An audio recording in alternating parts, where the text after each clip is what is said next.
Merci honorable Daes.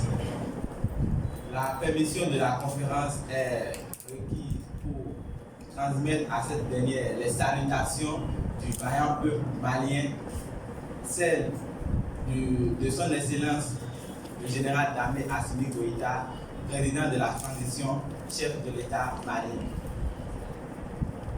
L'Afrique est, selon les statistiques, le deuxième continent plus vaste et plus peuplé du monde.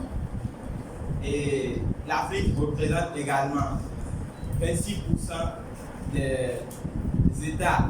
Quand on prend les États qui sont sur le continent africain, ces États représentent environ 26% des membres de l'Organisation des Nations Unies qui, 80 ans après sa création, a quand même connu, bien sûr, des évolutions sur certaines questions, mais la question de la place de l'Afrique au sein des institutions ou des organes permanents de cette organisation reste posée. Honorable Daes, honorable délégué, les États sont réunis pour cette occasion particulière afin de réfléchir à une exigence de justice historique, l'octroi à l'Afrique d'un siège permanent au Conseil de sécurité des Nations Unies avec un droit de veto. Il ne s'agit pas d'un caprice politique, il s'agit de rétablir l'équité, de reconnaître le poids démographique, politique, économique et géostratégique du continent africain dans les affaires du monde. Honorable Daes, honorable délégué, comme le délégué représentant le Mali l'avait déjà évoqué, cela fait près de 80 ans que l'architecture des Nations Unies a été conçue dans un contexte mondial différent. Pourtant, l'Afrique, qui représente 54 États membres de l'ONU, soit plus d'un quart de l'Assemblée générale, reste exclue des instances de décision permanentes, notamment du Conseil de sécurité. Cette injustice, le Mali en particulier et l'Afrique en général l'a dénoncée. Et l'Afrique, en tant que continent, a proposé des solutions. La République du Mali fait référence à cet effet au consensus des Unis adopté en 2005, à la déclaration de Sirte adoptée également en 2005, qui affirme la position commune des États africains. L'Afrique réclame au moins deux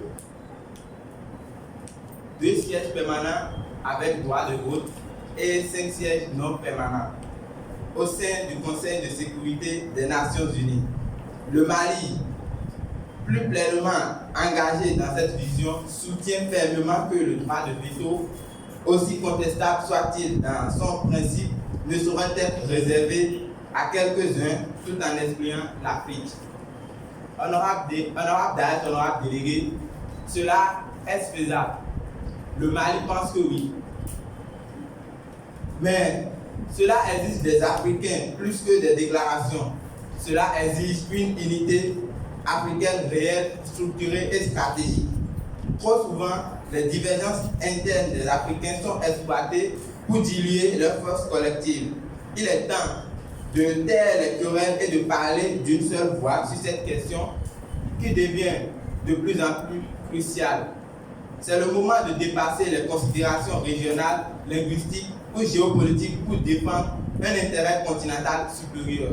Le Mali propose que l'Afrique, à travers l'Union africaine, dans la continuité du comité des 10, à savoir l'Algérie, le Botswana, le Cameroun, l'Égypte, le Kenya, le Nigeria, l'Afrique du Sud, la Tanzanie, la Banque centrale des États de l'Afrique de l'Ouest et la Banque centrale des États de l'Afrique centrale renforce son mandat et ses moyens pour engager une diplomatie offensive, coordonnée et constante auprès des membres permanents du Conseil de sécurité, des puissances émergentes et de tous les forums multilatéraux. Les États africains doivent aussi mobiliser leur diaspora et leurs intellectuels pour que ces derniers soient les relais de cette revendication légitime dans les capitales stratégiques. Honorable Daes, honorable délégué, un siège permanent pour l'Afrique avec droit de veto, changerait radicalement la représentation du continent dans le processus décisionnel mondial.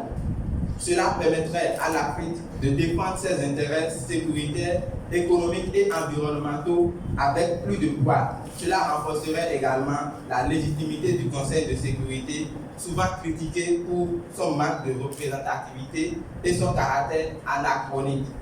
Ce siège permettrait à l'Afrique d'adopter sa voie unique, celle de la solidarité, de la paix, du multilatéralisme véritable dans la construction d'un nouvel ordre international plus équitable.